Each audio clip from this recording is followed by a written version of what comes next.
Assalamualaikum warahmatullahi wabarakatuh. Selamat pagi. Bagaimana kabarnya kalian hari ini? Semoga sehat selalu ya. Kita akan melanjutkan materi tentang penggolongan materi. Sebelumnya, masih ingat ya pembahasan minggu lalu tentang zat dan perubahan. Zat dan perubahan kita sudah membahas sifat materi dan perubahan materi. Kita lanjutkan pembahasan hari ini tentang penggolongan materi. Oke, sebelum masuk ke pembahasan, kita harus tahu dulu ya tujuan pembelajarannya. Tujuan pembelajaran hari ini, peserta didik mampu mengklasifikasikan zat menjadi unsur, senyawa, dan campuran.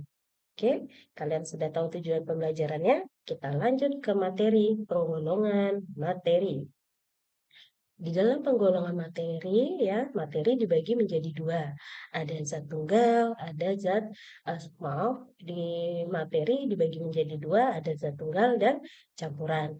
Zat tunggal dibagi lagi menjadi dua, ada unsur dan senyawa.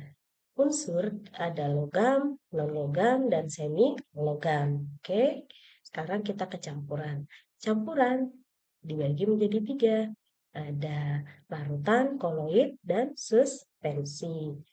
Sekarang kita masuk di zat tunggal. Zat tunggal tadi dibagi menjadi dua ya, ada unsur, ada senyawa. Apa itu definisi unsur? Unsur ialah zat tunggal yang hanya terdiri dari satu jenis atom yang tidak dapat diuraikan lagi menjadi zat yang lebih sederhana melalui reaksi kimia. Macam-macam unsur kalian bisa lihat di tabel periodik, di mana di dalamnya ada golongan 1A sampai 8A, 1B sampai 8B, ada transisi dalam. Kalian semua unsur yang ada di muka bumi ini bisa dilihat di dalam tabel periodik. Di sini contohnya Ibu contohkan ada natrium dengan lambang atom Na, hidrogen dengan lambang atom H, tembaga dengan lambang atom Cu. Kemudian ke senyawa. Senyawa ialah zat tunggal yang terdiri dari dua jenis atau lebih unsur dan dapat diuraikan menjadi dua jenis zat atau lebih yang sederhana. Contohnya air. Air di sini molekulnya H2O. Berarti di sini ada dua unsur, ada hidrogen, ada O. Jadi air ini termasuk tergolong senyawa. Kenapa? Karena ada dua jenis unsur yang bergabung dan bisa diuraikan menjadi lebih sederhana. Selain air ada garam. Garam senyawanya NaCl dan karbit CaCa2. Kalian bisa melihat contoh lain di buku atau searching di Google. Oke, kita lanjut ke campuran. Untuk zat tunggal tidak ada masalah ya, karena menurut Ibu masih definisinya masih mudah dipahami. Kalau unsur dia terdiri dari satu jenis atom, sedangkan senyawa dia gabungan dari dua jenis atom. Kalian bisa melihat contohnya atau mencari contohnya di buku atau searching di Google. Oke, sekarang kita ke campuran.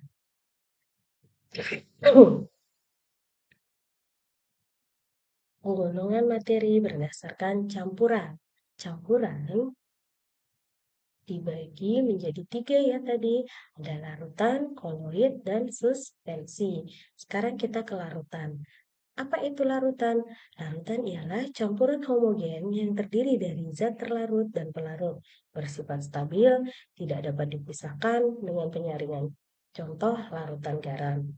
Oke, di sini Ibu ada 3 wadah ya. Di sini sudah ada namanya, ada larutan, ada koloid, ada suspensi. Gambar ini memudahkan kita untuk memahami, membedakan antara larutan, koloid, dan suspensi.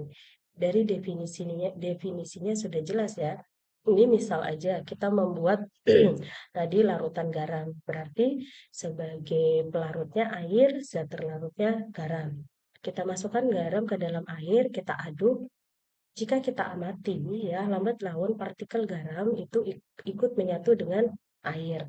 Nah, di sini dari definisinya dikatakan bahwa campuran ini homogen. Karena apa? Sudah jelas antara zat terlarut dan pelarutnya eh, tidak berpisah atau menyatu ya. Dari tampilannya secara kasat mata kita sudah melihat tidak terlihat lagi antara zat terlarut dan pelarut, dia menyatu.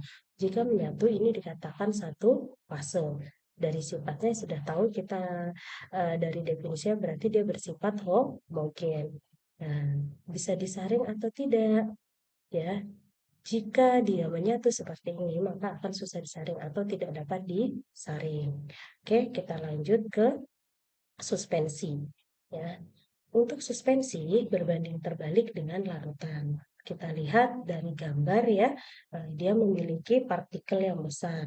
Jadi ini contohnya di sini kita lihat ada terigu dalam air, campuran serbuk pasir dengan air. Dari definisi, suspensi ialah campuran heterogen bersifat tidak stabil dapat dipisahkan dengan penyaring. Jika kita masukkan tepung ke dalam air, kita aduk, lambat laun ya akan terjadi endapan. Partikel tepung akan turun ke bawah. Terlihat bidang batas. Inilah yang dikatakan dia memiliki dua fase dan bersifat heterogen karena zat terlarut dan pelarutnya bisa terlihat pemisahannya. Nah, dari sini kita tahu ya perbedaan antara larutan dan suspensi. Jadi, tidak semua kalau melihat jenis campuran kita katakan larutan. Ternyata ada perbedaannya ya antara larutan dan suspensi. Nah, kenapa suspensi tidak menyatu? Sudah jelas ya dari ukuran partikel, pasti dia memiliki ukuran partikel yang sangat besar sehingga terjadi endapan ketika dilarutkan. Oke, Ibu lanjut ke koloid. Koloid ialah campuran heterogen, namun umumnya bersifat stabil, tidak dapat dipisahkan melalui penyaringan. Di sini contohnya air susu, santan, agar-agar, asap, kabut. Nah, di sini koloidnya misal aja santan. Santan secara kasat mata ya kita lihat dia menyatu. Tapi kalau kita menggunakan alat mikroskop ultra, dia tampak terpisah atau heterogen ya. Nah, untuk koloid ukuran partikelnya sedang sekitar 1 sampai 100 nanometer. Jadi kalau dilihat posisinya dia di antara larutan dan suspensi ya. Bisa disaring atau tidak koloid? Jelas bisa ya. Tadi Ibu lupa ya untuk suspensi, mohon maaf, suspensi ini jelas ya dapat disaring karena ukuran partikelnya besar. Nah, sekarang kita kembali ke koloid. Koloid dapat disaring atau tidak? Untuk koloid, karena dia ukuran partikel masih sedang, jadi dapat disaring menggunakan penyaring ultra juga ya. Nah, untuk koloid, tadi secara kasat mata kita lihat dia menyatu. Tapi kalau kita menggunakan alat mikroskop ultra, dia tampak terpisah ya. Oke, kita lanjut.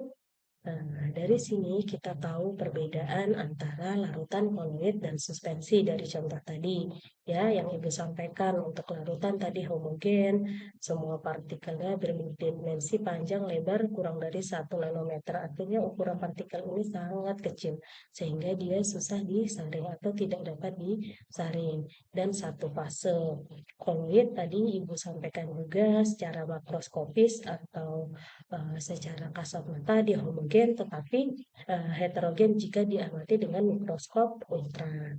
Partikelnya ukurannya sedang 1 sampai 100 nanometer di antara tadi Ibu sampaikan di antara larutan dan suspensi ukurannya. Kemudian dia memiliki dua fase. Tidak dapat disaring kecuali dengan menggunakan penyaring ultra ya. Jadi sebenarnya dapat disaring tapi kita harus menggunakan penyaring ultra. Dan suspensi sudah jelas tadi heterogen karena dia terpisah antara zat terlarut dan pelarutnya. Dan ukuran partikelnya besar ya 100 dari 100 nanometer. Dua fase dan jelas dapat disaring. Oke. Demikianlah pembahasan Ibu tentang penggolongan materi. Untuk uji kepahaman kalian, kalian bisa mengerjakan lembar kerja peserta didik ini ya. Kalian melakukan demonstrasi, kemudian mengisi tabel, dan berikan kesimpulan bagaimana kalau larutan, koloid, dan suspensi. Mungkin itu aja penjelasan dari Ibu. Semoga bermanfaat. Wassalamualaikum warahmatullahi wabarakatuh.